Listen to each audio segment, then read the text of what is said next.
The benefits of Fed interventions are coming down rapidly. The benefits, but are there negative consequences? The absolutely negative consequences, and the longer we stay in this mode, the bigger the negative consequences. Savers? Who? What are they?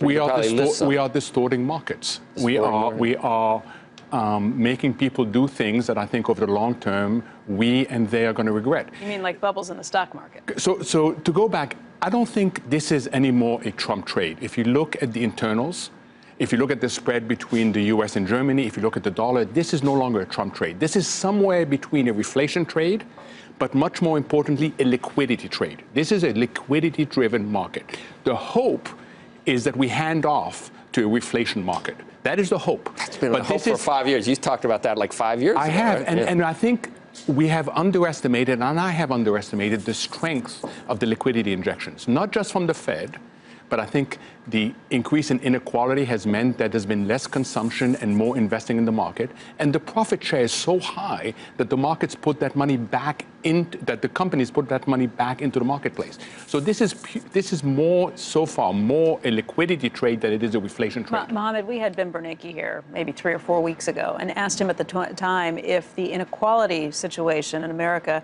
was compounded by the Fed's actions. He was pretty defensive about it and said no. Do you think that's the case or not?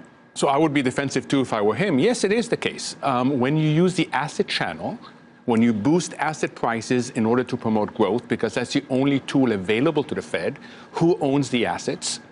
It is the rich. So they benefit. I think the main concern about the inequality is less income and wealth and much more that now there's a perception of the inequality of opportunity. And once you deal with the inequality of opportunity, it becomes politics, and it becomes much more complicated. Hey there, thanks for checking out CNBC on YouTube. Be sure to subscribe to stay up to date on all of the day's biggest stories. You can also click on any of the videos around me to watch the latest from CNBC. Thanks for watching.